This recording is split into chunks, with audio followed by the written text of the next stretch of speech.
try to drip some red candle on here to make it look like blood and give it a creepy look, or should I keep it cutesy wootsy? Don't forget, I already have one that looks like a crime scene. Maybe once this one makes a full rotation, I'll quickly show you the other one. Ooh, but now I'm getting a little bit shaky here. Okay. There we go, full rotation. Came out pretty cute in a short period of time. Now here we go. Blood scene. Oh, I didn't turn it on. Hang on. There we go. So that's definitely, don't use a red crayon.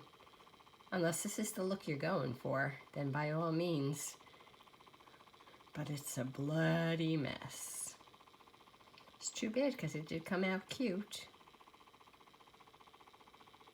Maybe I'll leave it in my master bathroom. Doesn't matter. Nobody will see it but me. Okay, so let me know. Yes to try the red candle or no. See you later.